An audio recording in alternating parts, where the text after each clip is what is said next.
Whole sports all plays. Whole sports all plays.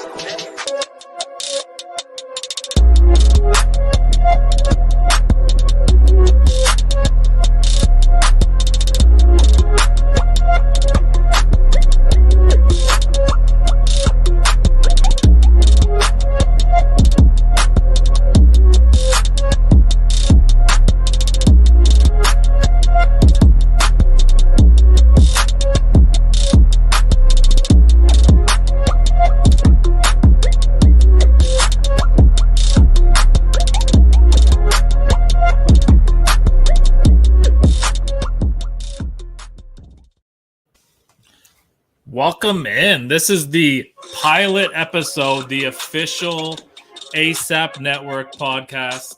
I am alongside my man and co-host, Craig Campbell.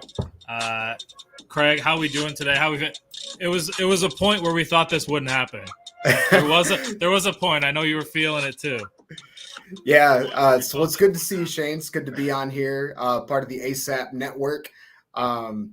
But yeah, I'm doing pretty good. You know, we had a little time with the family last night. Went out and got a little wild and paying for it today. But yeah, this is it's gonna be fun. I'm looking forward to this. We've got a lot of really cool stuff that we've got planned for the show, and guests and bringing in other guys from the ASAP Network. So it's gonna be a lot of fun.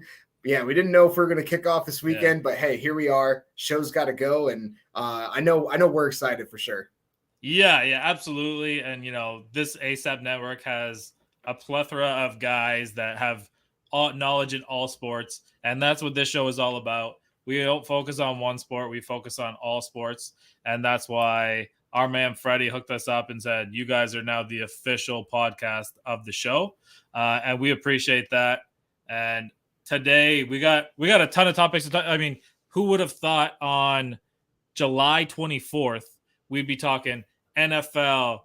We got lots of baseball stuff to talk about. We're going to give you a breakdown of my favorite division, and maybe not Craig's favorite division, but my favorite division is the AFC North, and they seem to be getting headlines, so we're going to definitely get into that. And then because we're both a couple Big Ten guys, we're going to dive into what happened to the Rose Bowl and what's next for college football. So here's a little story about how a guy from London, Ontario, and a guy from Saginaw, Michigan are going to get into a little bit of football talk. And I guess the first thing that we'll jump off with, the very first topic that we'll get into, is how Kyler Murray just got paid an enormous amount of money. The Cardinals did it the way that they wanted to do it. So we're going to focus on that, but we also want to know what this does for Lamar Jackson. And these contracts seem like they're one-ups, but is this going to be a one-up kind of situation? Yeah, Kyler Murray, just kind of talking about that situation, his contract, if you're not really familiar, he had a 5-year, $230.5 million extension, 160 of that's guaranteed. To kind of put that in perspective, he's making over $40 million a year when this extension kicks in. And you kind of look at how he's been on the football field and how he's kind of progressed over the last couple of years. But this is that arms race of quarterbacks. That's essentially what you got to do. Is you've got a guy who you want to build around as your franchise piece, because you can't win the NFL without a good quarterback. Absolutely. And being able to have a guy like Kyler Murray who can beat you through the air with his feet, extend plays, and especially for that offense, you can kind of tell when he has all those weapons, they're a super dangerous team. They had such a hot start last year, and kind of getting that last part of the season now is where they've really got to kind of dig in and figure out, like, okay, what are the other pieces that are going to help make Kyler successful? Because now we got him locked up. Now let's go out and play ball.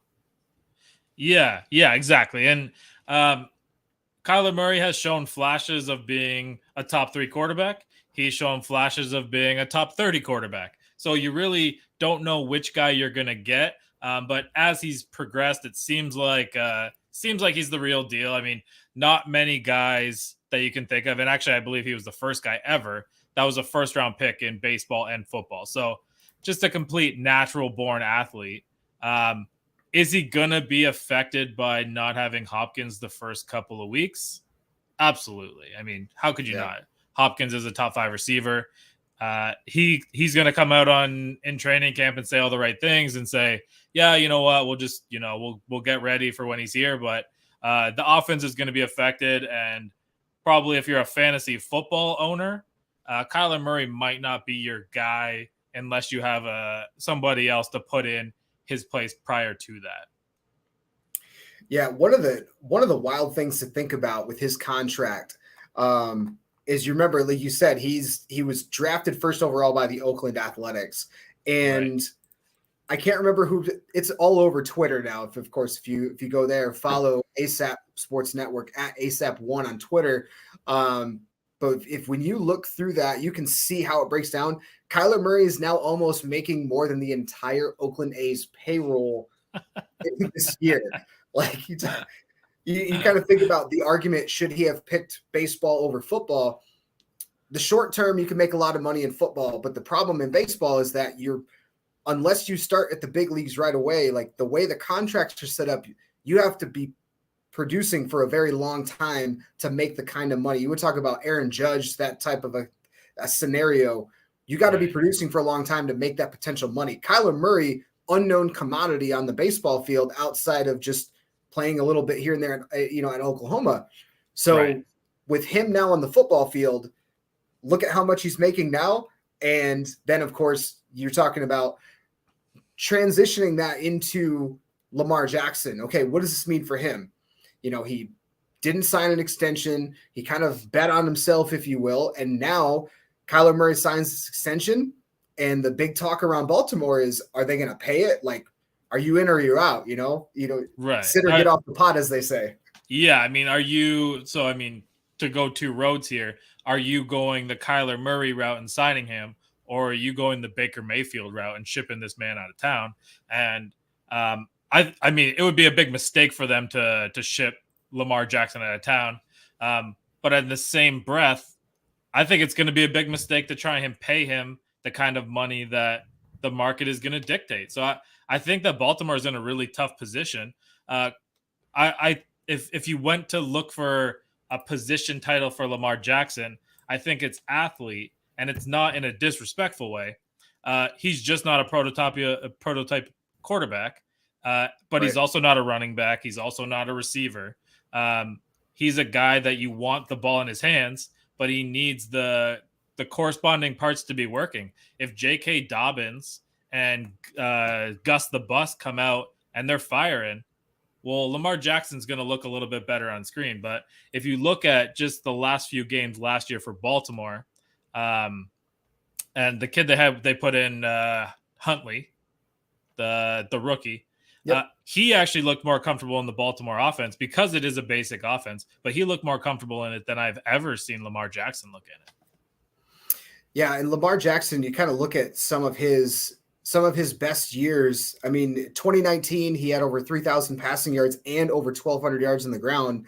Last year kind of took a little bit of a dip in both areas, right? So you kind of look at that. His completion percentage is still in the mid 60s, which isn't awful, but you talk about those things. It's the decision making. It's the decision making that's on the field, and both of those guys to an extent were run first, and now Lamar Jackson's starting to look more down the field. The accuracy in parts of the game, they talk about making all the throws. Of course, guys can make the throw. They're professional quarterbacks, right? Can he fit in those tight windows? And I think that's what the detractors for Lamar Jackson talk about: is can he make those throws in those tight windows like the elite prototypical quarterbacks can?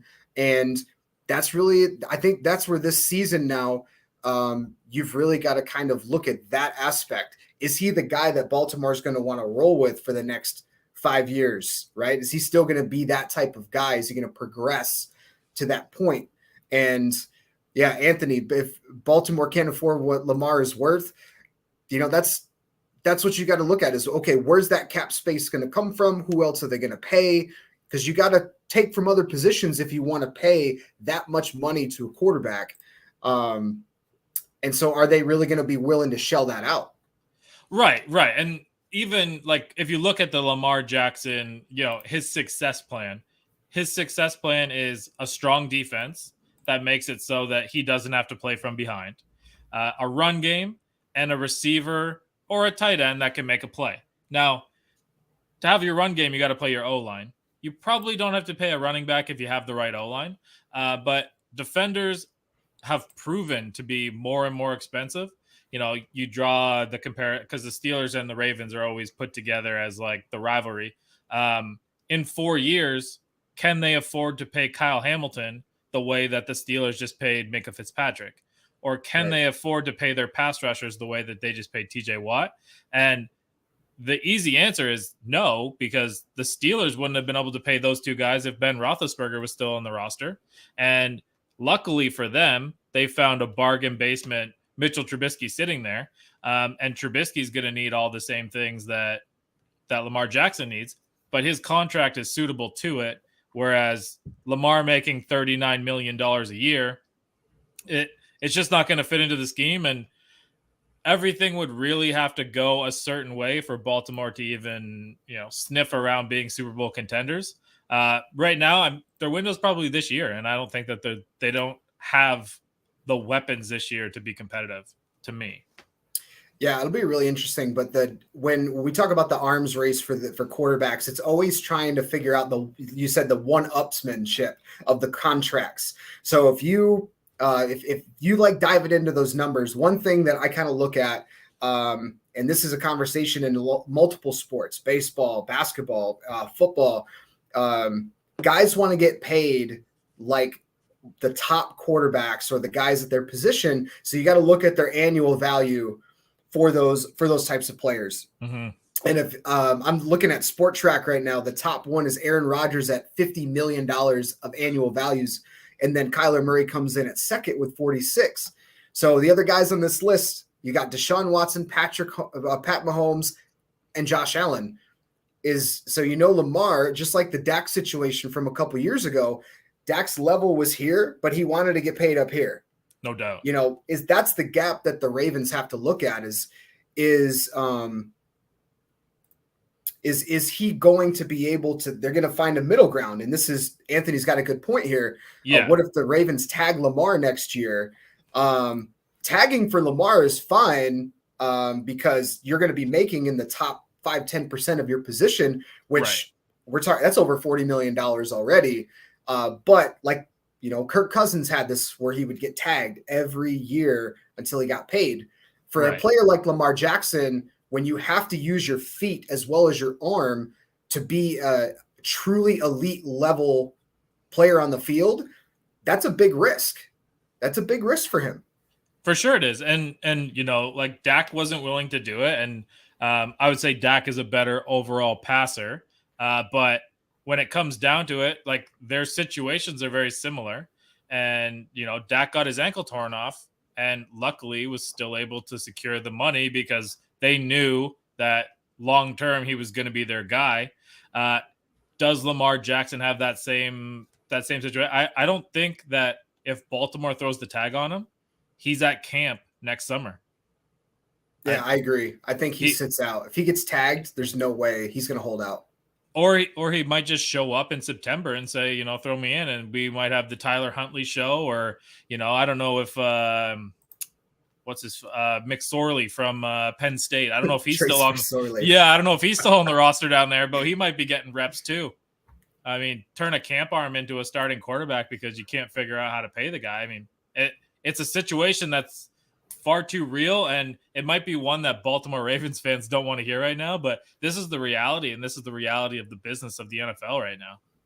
Yeah, Brian, good point. At this point, with kind of money in the line, Lamar shouldn't play without an extension, hold out. From a player standpoint, you're always trying to get the max amount of money you can for the window that you're playing, so I don't blame him if he decides to do that whatsoever. If you're the Ravens and you want to make a play, your offer to him for an extension, and I'm sure they've been conversating back and forth about it.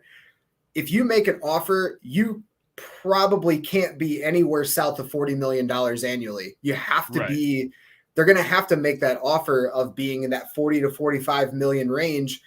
And that puts him at top 4 in the NFL if he's at $45 million. But he'd be top 9, top 8 if he's in at 40. So, what's the value there for the Ravens? I think that's your first offer is you got to start fairly low, but you can't, I don't think you can offer less than $40 million annually to Lamar Jackson, whether you like it or not, because like you said, nature of the business. Yeah. That's kind of how this game works now. Right, exactly. And you know what, like I'm sure that somewhere along the way something's going to get figured out here, but Lamar Jackson has a small window of time to start making money. And another plausible scenario, look, they figure out this contract, they decide to pay him $40 million, but they're going to need to front load this contract like crazy, which is the opposite of what other teams are trying to do, because they're going to have to pay all these guys in 4 years, 5 years down the road.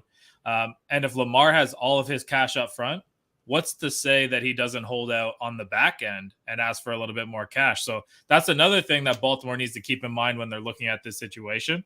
And, the spending is out there. The spending, every time free agency rolls around, there's $1 billion spent here, $1 billion spent there. Right. One thing that Ravens fans have to hold on to, and very closely, they're not Browns fans, because the Browns went and spent $240 million on a guy that may never play it down for them.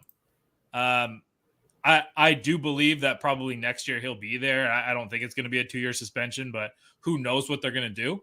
But when you look at the Deshaun Watson contract and you look at the moves that the Browns have made to come in, from what I can tell, they gave up $240 million, 3 first-round picks, whatever they gave up for Cooper, and Jacoby Brissett's going to be their starting quarterback.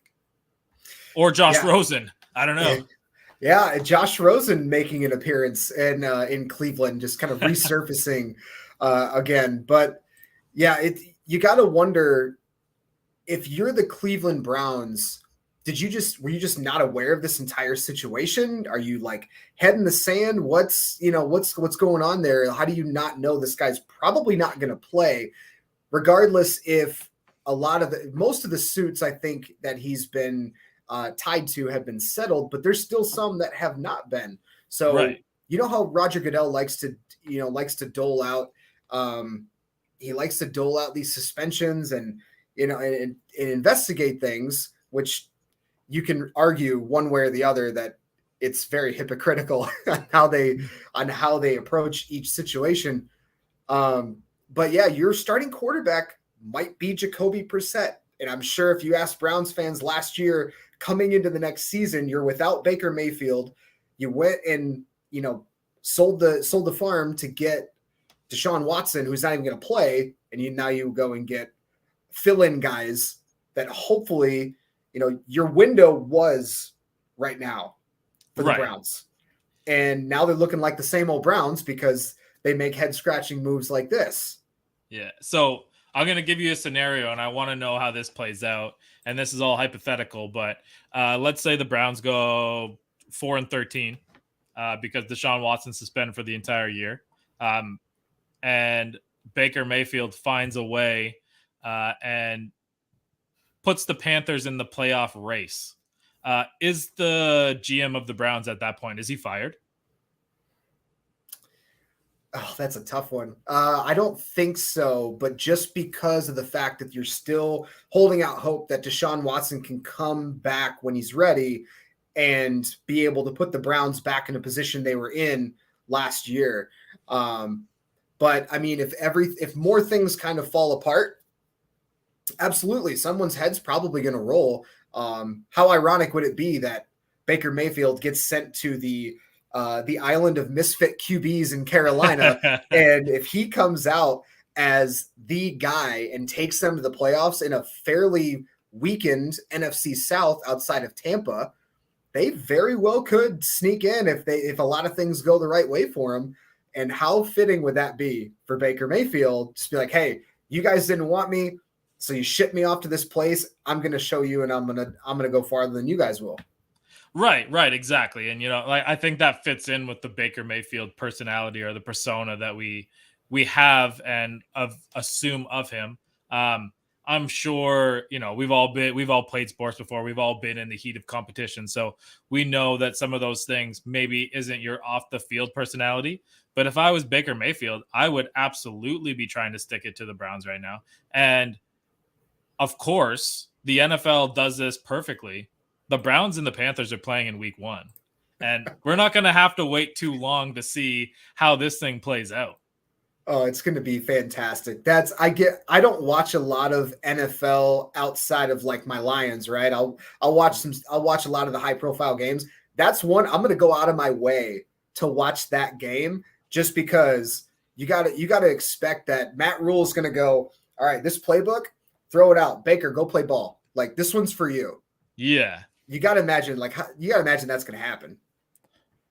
Oh yeah, there's no doubt about it. And when it comes down to it, they're gonna end up. It's gonna be a nationally televised game, and it's gonna be a 1:00 game. So I mean, it's hard to call that a nationally televised game, but that's probably gonna be the most watched Cleveland Browns Panthers game in the history of those two franchises playing each other.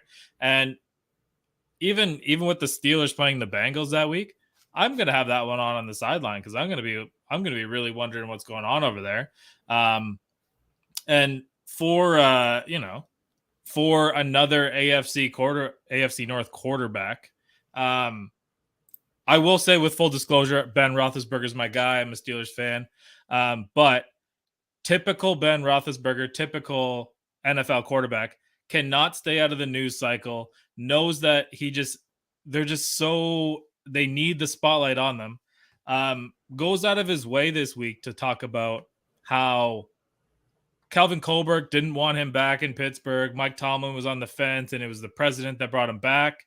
And then tops the whole thing off by saying, you know what, like guys in this league just aren't the same as when I first started. They're all coddled college players and the NIL is going to ruin college football. And I was never coddled as a player. Like, I don't know, man. I'm going to say you kind of were. I think you were a little bit. And, like as a lifelong Steelers fan, I saw Bill Cowher coddle you. And you know what? I saw the Steelers organization stand beside you when you got yourself into trouble. So I think that you did get special treatment on some of these things. Yeah, absolutely. I mean, you kind of look at Ben Roethlisberger, and for all the good that he did on the field is that, that type of quarterback, not a prototypical quarterback. And what he did in Pittsburgh, it always seemed like, especially at the tail end of his career, he would always find ways to get himself in the conversation, through the media, whether that's, oh, I think I might retire this year. You know what? I'm not really sure. I don't think I'm going to retire. I'm not,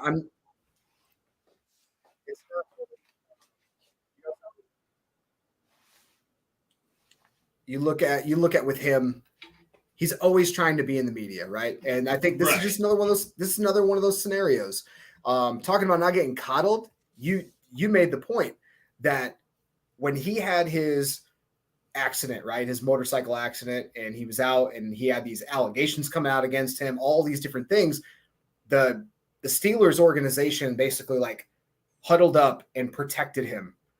They protected him at all costs. And now to this point, is the NIL going to change college football? Absolutely. Things change over time. The types of players that Ben Roethlisberger was, like 20, 30 years before he got in the league, he wouldn't even have been a quarterback. They would have been like, no, you're going to be a tight end, man. You're going to go block. Right. Exactly.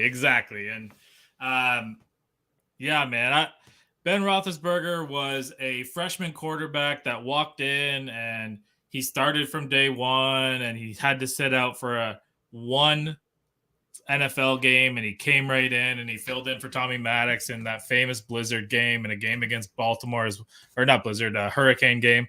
But at this point, man, just ride off into the sunset. Like there was no point at all to come up with it.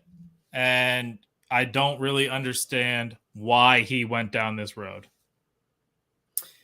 Yeah, I'm not really sure. not really sure either why, but hey, like I said, he's got to be in the limelight. I just don't think he's ready to retire. I think the team told him like, hey, physically, I think it's time for you to go.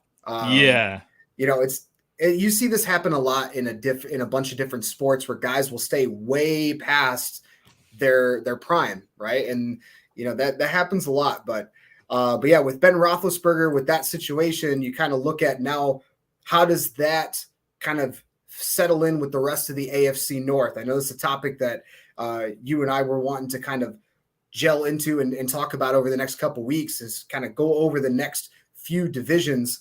100%.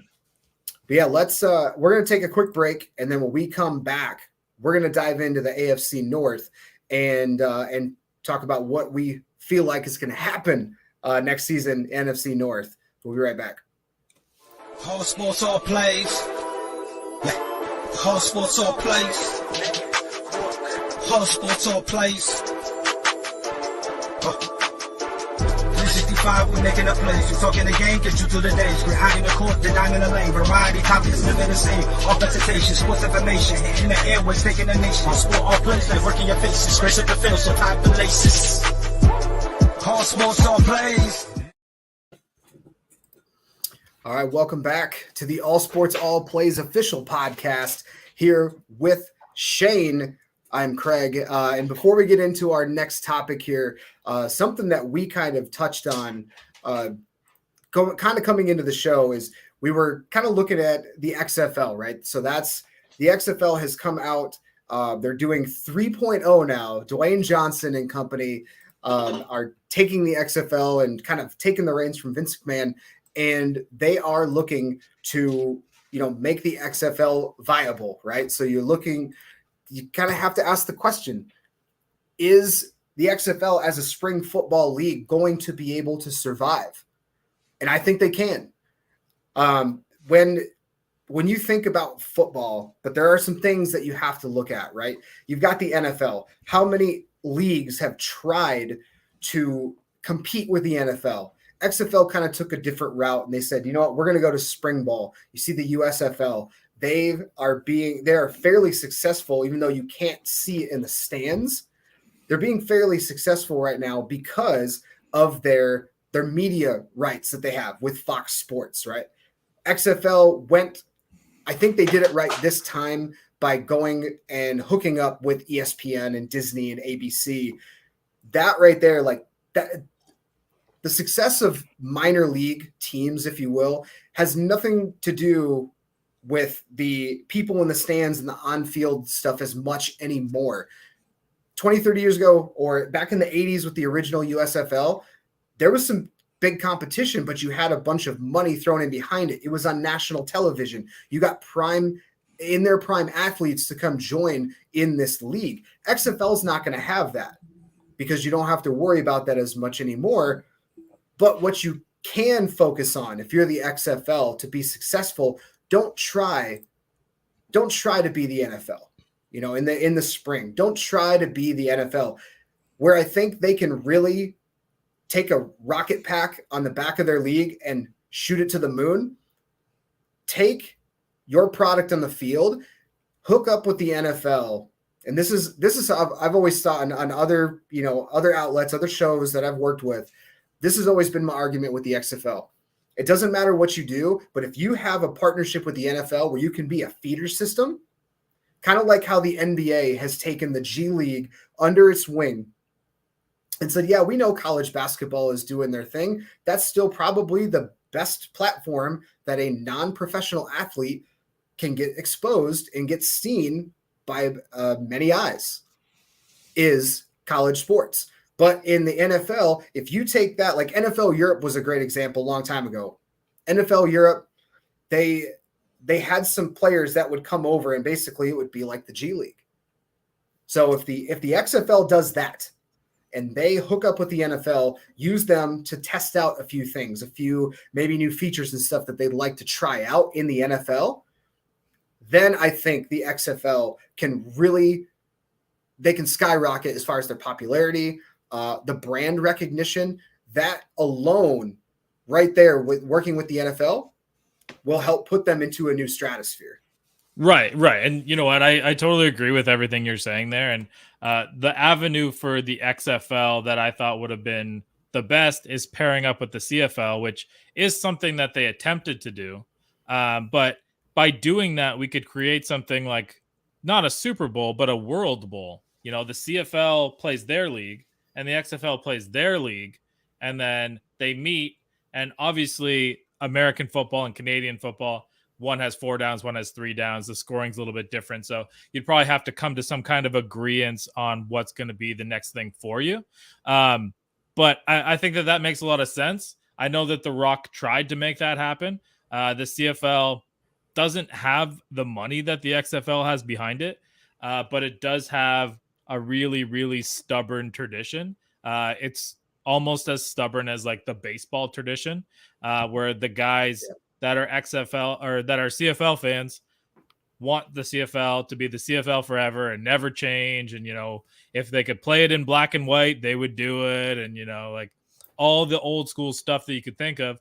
We even have a rule in the CFL where you have to have a certain amount of Canadian players on your roster. That automatically is against what professional sports is, which is supposed to be the best collection of players you can put together versus the best collection of players you can put together and see who's the best at that point. Absolutely. And as much as I love watching the CFL, which I will watch it. It is very entertaining football, especially, you know, with the window of time that they get to play. The problem with the CFL a little bit is they want it to be as pure as it has been. But if you take a look at a lot of they've had franchises fold as recently as a couple years ago. Yep. Because they literally cannot sustain their business model, and which is why these XFL conversations were coming up. But you know, that's kind of where now the big conversation is going to be, instead of, okay, are these going to work together? It's okay. The XFL's got all this money behind it. Now they're competing against the USFL in the spring. So even those, like, I understand the thought behind it is you're trying to fill in the void in the summer. Because if we could, as football fans, we could watch football all year round. 100%. 100%. And I think that's something that the XFL says, okay, versions 1 and 2 didn't really work out that well. This is going to be our third and final try. Let's go ahead and do it. I don't know. I think at this point, the way that the XFL went the first time around, folded, even though it was being fairly successful, 2020 during the COVID years, that was just bad luck. But now the third time around with the XFL, everyone's like, oh, okay, whatever. It's the XFL. I don't really care anymore. This was cool a couple of years ago when they tried it. I don't really care. So now it's, then you got to think about, if you got players there, X and USFL, the product of both of those leagues on the field was not great. Right. Now you got to look at that too. Where you get your players from. You're watering down the minor leagues essentially. And again, like the parallel to that would be baseball. Obviously the baseball minor leagues are watered down by a bunch of guys that will never make it. And I don't discount what they're doing. And if I could do it, I would be doing the exact same thing. But because of the fact that there's hundreds of teams spread across the US and Canada for minor league baseball, means that the product is watered down. And it's exactly what you were referencing. We want the best players versus the best players to see who can move on to play against the most elite players, which is the league above you. 100%. We'll just, we'll have to kind of see how this all plays out with the XFL. They made their announcements during the ESPYs. Some more news is going to come out on that. And I'm looking forward to seeing what it'll do this time around. They did the name brand change, the logo change. They're talking about, they announcing their 8 cities that they're going to be playing out of. And right. So now we'll kind of see how it is under Redbird Capital and Dwayne Johnson. Is it going to be that much different? Probably not. But how much more exposure are they going to get this time around since they hooked up with ESPN? I think that's going to help the public perception of what this league's going to be all about. Right. And yeah, absolutely. I agree. But we can circle back to the AFC North, because we were going to kind of break down one division per week. Probably by the time we get to, I don't know, 2 or 3 weeks leading up to the season, we're probably going to have to double up a division here or there, but that's when football is going to be in full swing. So I don't think anyone's going to mind that at all. But to kick it off, AFC North, any reason to believe that the Bengals will not win the division handily? Look, I don't think so, but the way, when you look at the other teams in there, I think it might be a little bit more of a dogfight this year for the Bengals. They were the story last year. They essentially came out of nowhere. You got, their coach, Zach Taylor, was on the hot seat. And they're like, what are you going to do? Why didn't they draft Penei Sewell out of Oregon? But they went with Jamar Chase, who played with Joe Burrow in college. And it ends up being a great connection. But now this year, like, they're not going to surprise anybody. So everybody, I've seen people, even within this network, talking about the Bengals going, 13 wins, 12 wins, 11 wins. I don't know. Like, it's the Bengals we're talking about here. Like, they had a year. They made a run. Are they going to be that same type of team next year? No, they've got a much harder schedule this year. It's kind of how the NFL balances it out. They'll probably be in contention for the division and most likely win it. I think it really is going to depend on Baltimore. Baltimore is going to be that other team that they're going to be competing with, because the Browns, no starting quarterback. They still have a fairly good defense. They got a few people on that team that can help make an impact. Right. And then you got the Steelers. So Steelers could not throw themselves out of a wet paper bag on offense. So it's going to be interesting. Yeah. And I think you nailed it as far as the Bengals go, because there's a far big difference between playing the 4th place schedule and playing the 1st place schedule. Not to mention, like, the Bengals have to travel into Tampa Bay, which might be one of Tom Brady's last home games of his career. So, I mean, the likelihood of being able to pull that one out is going to be, it's going to be a high degree of difficulty. But I do think that they're a good team. 13 wins is a stretch to me. I would say probably 11 wins seems to make sense. Like 11-6 with that kind of a schedule probably still is enough to win the division. But when it comes to second place, I know people point at Baltimore. Everyone wants to talk about Baltimore. This contract thing is going to hold over Baltimore. It's going to sit over their head. The fact that they went and drafted Kyle Hamilton from Notre Dame, it pissed me off. I'm a huge, huge Kyle Hamilton fan. I think that guy is awesome. He's an elite talent, and he's going to continue to be an elite talent for years and years to come. But he's not going to take over the league in year one. And he's not going to be the impact player that we saw at Notre Dame, because he's, you don't know what you don't know. You're walking into a new situation. You have to figure it out again. So call it homerism, call it whatever you want. I'm going to position the Steelers as second place in that division for a few different reasons. One, they're not going to need to rely on a passing game this year.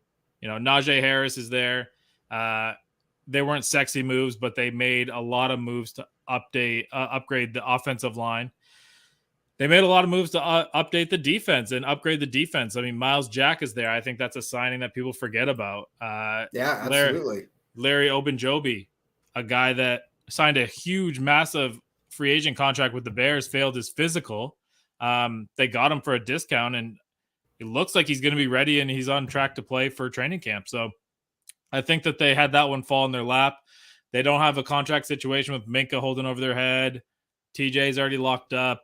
There is nobody. I mean, I guess Johnson wants his deal, but as any Steelers or any fan would know, the Steelers aren't going to pay this guy. They don't pay any receiver outside of Antonio Brown, and they only paid him once. Mike Tomlin's never had a losing season. I don't think Mitchell Trubisky's as bad as everybody thinks he is. I think he can make the play and be a game manager. He's going to be able to get himself outside the pocket. I think that they're good for a 9-8 season and probably be in the 7th wild card. It's funny you make that comment about Trubisky. Now, being a Lions fan, having seen him play in Chicago and watched that hilarity ensue. Now, I would agree with you if Mitchell Trubisky got to play against the Lions every single week, because he looks like a Pro Bowler every single time he plays Detroit for whatever reason. But any other team, not so much. But with Mitchell Trubisky, the one thing that he does very well is if you're not relying on him to throw 50 times a game and make those big throws, we made the same conversation with other quarterbacks about having that tough defense, rely on the run, and don't just expect your quarterback to be a game manager. That's one thing that Trubisky actually does fairly well, and he can manage a game. But I was looking up the win totals for each team, and Pittsburgh's at 7.5. The Bengals and the Ravens are both at 9.5. So that's a big one. And then the Browns are also kind of in that mix as well. So you're right. Tomlin's never had a losing season. But I also don't think he's run into a situation offensively like he has this year. Unless you count the Mason Rudolph thing. Yeah. So we were in a worse situation 3 years ago. Roethlisberger tore his elbow out again in that game against Seattle. And Mason Rudolph came in, but like people don't remember Duck Hodges came in and was winning football games for the Steelers. This is an undrafted guy from a Division II school in Samford, I believe. And that guy could lead them where they needed to be. I think that the Steelers are in a good position to win 9 games. Whether that's enough to get into the playoffs, I don't know. So I would take the over wins for Cincinnati and Pittsburgh and the under wins for the Ravens. And I guess it depends on where the Browns sit. But if they're sitting at like 6.5, I'm probably going to sit under if Jacoby Brissett is their starter for the year. Yeah, if Jacoby Brissett's not bad by any means, but you look at the rest of that team, is Jacoby Brissett going to be the guy? Going to be the guy that's going to lead the team in critical situations? My argument's no. I don't really think he is. So, kind of looking at the rest of that division, Pittsburgh's a better team than they were last year. They still had a pretty solid, very solid defense. They're plucking wide receivers out of the ether to, produce on the field. So that's going to be a big thing. I think the one thing that's really going to be a key cog in the wheel for the Steelers is going to be their quarterback play. If they can figure out A, who's the guy going to be, and B, can you put him in a situation that they can succeed, then they'll make a run, and it's going to be a very tight division. I would not be surprised to see all of those teams, hovering around 9 to 10 wins, depending on how the rest of their schedules play out and the rest of their schedules play out. Yeah. And that's exactly right. And, like if Trubisky comes in and he ends up having to get pulled, I don't even think he's getting pulled for Pickett. I think he's getting pulled for Rudolph. I'm pretty sure that they've committed to a redshirt year for Pickens, and I'm okay with that. I think the ideal scenario for that front office would be Trubisky and Pickett are very, very similar guys. Pickett probably has the stronger arm, probably the higher ceiling, but the offense doesn't change when either one of those guys is in the huddle. Right. There is no offense when Mason Rudolph's in the huddle. We've all seen that. We watched that guy tie Detroit in a rainstorm, which was like an absolute disaster and a farce of a game. But I would say, he's the backup, right? He's the backup for sure. Rudolph's the backup, and unless he does something at camp to piss somebody off, he's out of there because he does have a $5 million cap hit on his head. And if they needed that room, they could free it up, but they're in a good position cap wise. So I think that they keep the veteran in the room. Yeah, absolutely. That's going to be a big thing looking at training camp is Kenny Pickett. What is What's his progression going to look like? Are they going to redshirt him? In the NFL nowadays, they don't really. There's not such a thing as redshirt years anymore. They expect guys to go out and produce almost immediately. So I think that's going to be a big thing for the Steelers. Is are they going to be able to progress him, and who's the guy in the meantime, or does the offense just get so clustered up that they need to throw Kenny Pickett in there? It's definitely going to be something to watch in Pittsburgh. Yeah, no doubt. And it seems like we've gone a little bit over, so we got to make a decision after this. Are we going to talk about the trade deadline, or are we going to talk about the Rose Bowl? But we can make that decision after the break. And if you want to, if you want to drop that last commercial in there, yep. we will be right back on the other side.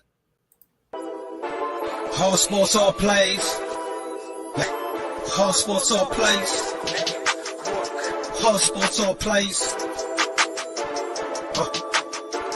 365, we're making a plays. We're talking the game, get you through the days. We're hiding the court, the dime in the lane. Variety topics, living the same. All presentation, sports information. Hitting the airways, taking the nation. Sport all plays, like working your faces. Grace at the field, so tie the laces. Whole sports all plays. Network. Whole sports all plays. Network. We on top of our game.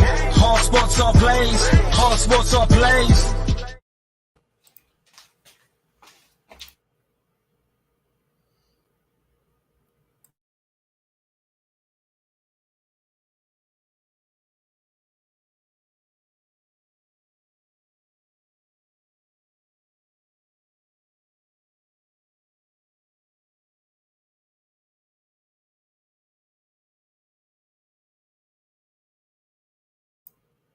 What do you think, right? I know I seem like it's been a little sketchy, but my battery was dying there, and I was really fighting to get to that commercial so that I could plug my computer in.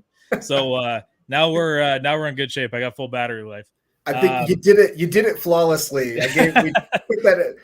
Given a little extended break, we could get that worked out. But definitely go check out ASAP. Merchandise, asapnetwork.com. Check out all the cool merchandise they got there, and it's a lot of fun. I can't wait we can get some ASAP swag on the show as well. Freddie, you were on the spot. Yeah, hook the boys up with a little bit of gear over here because we want to be repping the brand. What do you think, Craig? You want to get into the trade deadline, or do you want to go into a little bit of college ball? Let's do a little bit of college football. Okay, Let's talk some college football. Yeah, we'll save the trade deadline for next week because we got a show on Sunday, and that's when the deadline is anyway. So absolutely, yeah, we can talk trade deadline all next week. August 2nd is the MLB trade deadline. So next week, we're going to talk about any of the moves, and I'm probably going to be while on air, moves will be happening. We're looking forward to that. Definitely check out All Sports All Plays Network on Facebook, Twitter, YouTube, Twitch. They even are on the Roku channel. So check all that out at ASAP Network. And we're going to talk a little college football here to round out the show. And if in case you haven't been aware, I know some of the other places, some of the other shows on this network, the Big 10+4 talks about it quite a bit, but the Big 10 is the conference that's been eating up schools now since Oklahoma and Texas have decided to officially move. They're not backing out. They've officially decided to move to the SEC as early as 2024. I believe it's 2024, right? Yep. So now the Big 10 gets USC and UCLA. What's that mean for the Big 10? Well, I think for the Big 10, it means that the media coverage is going to be significant because now you have the two largest media outlets in your conference.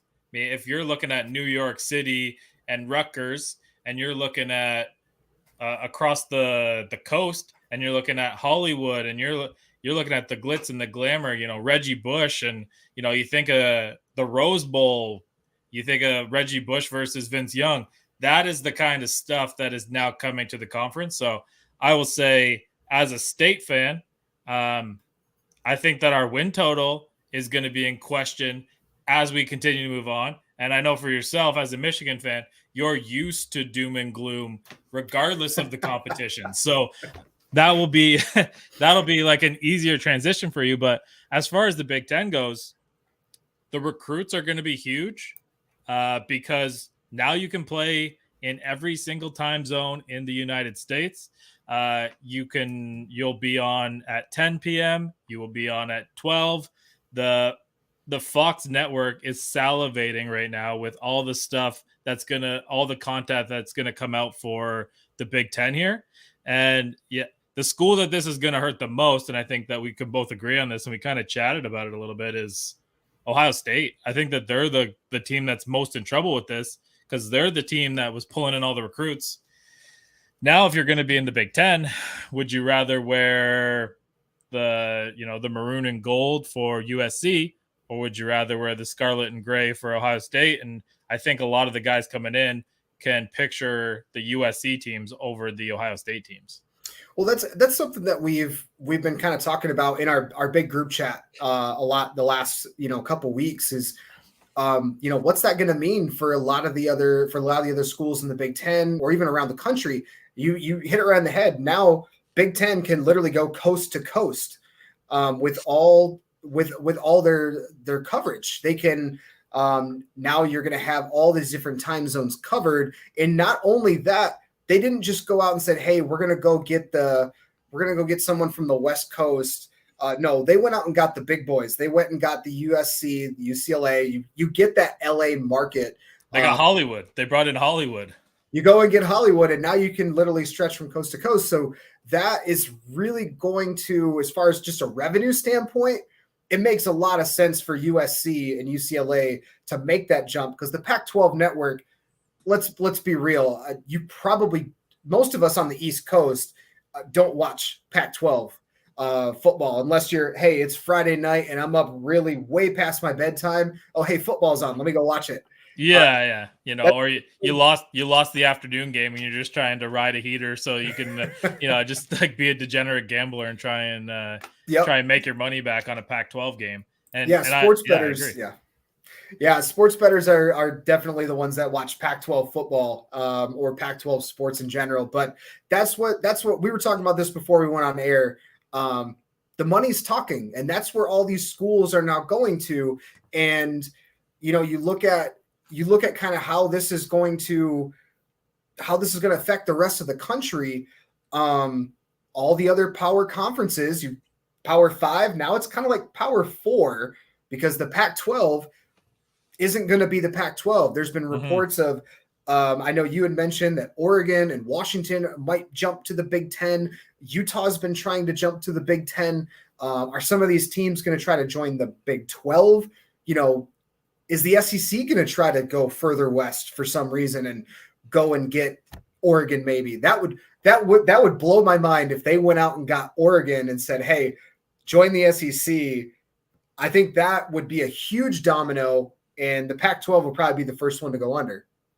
Yeah, and I think that Oregon would be a nice name for the SEC, and the only person that would really disagree with it would be Bo Nix's grandfather, who was a quarterback at Auburn, and his grandson just transferred over to Oregon. So I think that he would have a tough time with that conversation. But yeah, I think the Oregon and Washington to the Big Ten is going to make a lot of sense. The Big Ten is kind of making that final push for Notre Dame right now. I could give you about 235 million reasons why Notre Dame will never be in the Big Ten. And there's an NBC contract out there that if Notre Dame ever decides to not be independent, and this is something in the next 10 years, then they have to join the ACC or they have to buy out for 235 million. That's basically 3 years worth of revenue with the Big Ten. Maybe 2.5. But you're not going to give up all that revenue to go play against the stronger competition. The better move for them, and probably the logical move for them, I guess, is probably to join up with the ACC. And that will leave the Big Ten commissioner sitting there with a bunch of bags of money, and he's going to see who wants it. And I think, we talked about it. I think that Oregon's one that makes a lot of sense. Washington makes a lot of sense. It wouldn't even surprise me if a team like Iowa State joined up just for rivalry purposes with Iowa.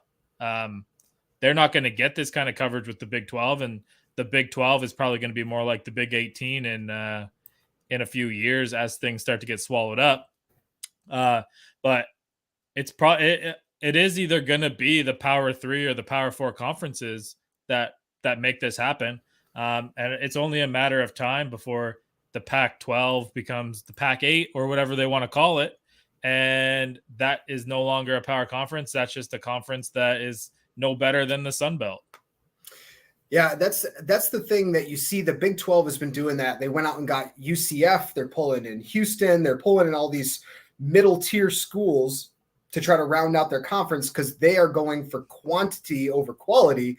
But what's going to happen when Pac-12 starts to do that? Where are you going to pull from? Gonzaga doesn't have a football program. No. So you probably don't want them to.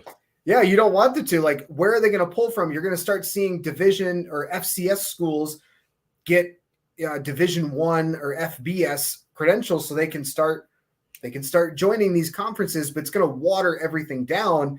But one of the other big dominoes that I think could fall, and you mentioned Notre Dame, they're already they've joined ACC in every other sport. And you mentioned their clause.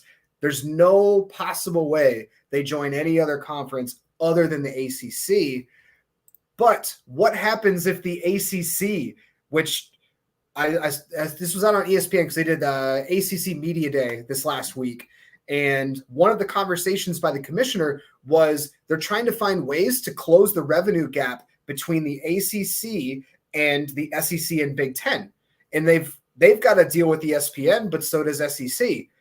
And you're trying to find ways to close that gap. How long is it going to take before the Florida States or the Clemsons of that conference go, you know what? SEC and Big Ten don't look so bad right now. Yeah. And you know what? Like, the best thing for the ACC, because you're right. Like, if they're not making the money, and all it's going to take is a couple years, and Forbes will release a list, and then Clemson is out the door and Florida State's out the door. Why wouldn't Florida State want to be paired up with the Gators and know that rivalry can continue on? But there's a lot of people out there with a lot of money that aren't being talked about in the way of college football, and I'm sure that they want a part of it. Think of Amazon. Think of Apple.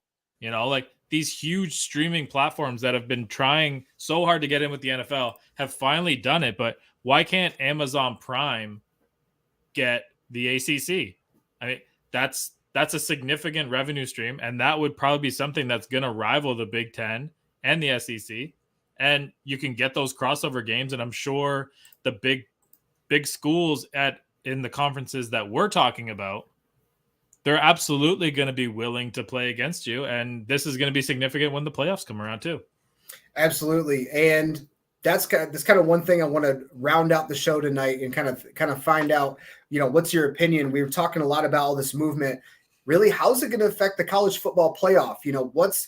What do you think the best format's going to be for the playoff now that we've got all this movement in a couple years and all these big teams moving to the bigger, higher revenue conferences? Yeah, and for me, like, the thing that makes sense, you want your conference winners in the playoff. Like, that is what the playoff is designed for. That's what you want to do. So even if you wanted to say we had 4 conferences, whichever 4 conferences and whichever teams end up in those 4 conferences, the top 2 teams from each of those conferences moves on. That's 8. And then you have 4 wild cards. Those 4 wild cards can be from any conference. So we'd be looking at the Cincinnatis of last year or the Boise States of years past, the UCF, that type of team to come in. And we would do it based on not only record, but the eyeball test and the strength of schedule. And that's what you want to do, because nobody wants to watch Michigan versus Alabama or Michigan versus Georgia. Nobody wants to watch Cincinnati versus Alabama. As much as those were our matchups, that's what we got. As a Michigan fan, were you excited to watch them play Georgia and just be a one and done? I would have much rather have played Cincinnati. Yeah, exactly. You play But- Cincinnati, and then if you have a second playoff game, then you'd square up against the Georgia. At least your fan base has a little bit more of a feel behind it, and you might get a little bit more hype behind the thing. Anytime a playoff game has a 10-point spread on it or more, we're probably not in the ballpark that we want to be in. Absolutely. And really kind of how the rest of this, it's not only going to impact the playoff format. And I think I've always been on board with that type of a format as well. Just get 16 teams, all your conference winners, get some at-large bids. Whether the jury's out, whether the committee is still the right way to go. Should they go to a mix between that and the old BCS system, which wasn't entirely flawed? But how that really is also going to ripple effect is now the conference championship games, because there's no way you're going to eliminate those. There's too much money involved to be able to eliminate those. So with these big mega conferences, super conferences, you call them, how is that going to affect all the championship games? And then another effect of the playoff, when you only have 4, they've talked about they might go to 8, but they said they don't want to do it anytime soon because it creates all this conversation of the top 4. Should Cincinnati have been in? Should they have not been in? Should we have 2 SEC teams in? Because that's ended up being the championship game. We've seen it so often, how's that going to affect? But I think one thing it will affect is the strength of schedule. And you look at a team like, I don't know, Missouri, right? Or a team like that in the SEC East. Or if you even look at Alabama's schedule, use that as an example.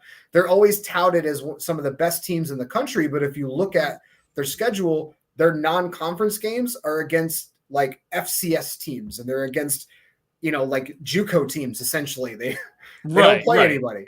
Lay down state, right? Yeah, lay down state. So as you get these bigger conferences, how's that going to affect all their schedules? That's going to be very intriguing to see when Texas and Oklahoma make their way to the SEC, when USC and UCLA make their way to the Big Ten, and all these others. How's that going to affect the scheduling, strength of schedule, and who gets into the playoff? Right. And, last piece of conversation as far as, and we'll focus on the Big Ten because that's our conference. It's time to abolish the divisions. And there can't be a Big Ten East and West when the West Coast is 3,000 miles away. So you need to figure it out. I think just like a really, really big conference schedule, the way that the basketball schedules work out, you figure out who you're playing, and there's got to be some kind of a formula where if you finish first, you play second, fourth, 10th, what, you know what I mean? Like that, those are your games, and like that's the formula. So based on where you finish is how you're setting up your schedule for the next year and continuing moving forward. Yeah, last month the ACC dropped that on everybody where they changed the format, no divisions, all 14 teams are going to play. They're doing it's called a 3-5-5 schedule. Basically, you have 3 primary opponents, and then you rotate around, the other teams that you're going to play. Right. I would love to see the Big Ten do that, especially with how far they're spread out. You have your Michigan play Ohio State, Michigan State, and most likely like Wisconsin or Minnesota every year, natural rivalries. That Michigan State, they got their natural rivalries that you're going to play against. So have those naturals and then just play based on the year. You can rotate. That way everybody gets a chance to go out to Rutgers or Maryland or USC. But I really like how that's done. I don't think they're going to do it. Well, we will see. Luckily for us, we're going to have about 200 to 300 more of these shows in the future. So we will see where things go. We'll continue to keep you updated on all sports. Make sure that you're checking us out every Sunday at around 7:15 when the football season's on. If we see a game going to overtime, you'll probably see us pop on here, but it'll be more of a viewing party than anything. Yeah. We'll probably be paying attention to whatever's going on over there. But why don't you finish us off with the socials, Craig, and we'll get out of here for the day. Absolutely. Don't forget to check out All Sports, All Plays Network on Facebook, Twitter, YouTube, Twitch. You see them all on the banner at the bottom of the screen every Sunday, 7:15 p.m. Myself, Shane. We've even got other guys that are coming in as well. We got Sean and Jamie that'll be joining us in the consecutive weeks. So we're really looking forward to this. Happy to be a part of it. It's going to be a lot of fun. I'm looking forward to it, Shane. Yeah, man. Until next week, we'll see where Juan Soto's going. Yeah, we'll see. I've heard the Padres. That's kind of where I would throw that out. But yeah, my money's on the Cardinals. But we'll see. We'll see. That's our teaser, July 31st. We'll see you on July 31st. All sports, all plays. All sports, all plays.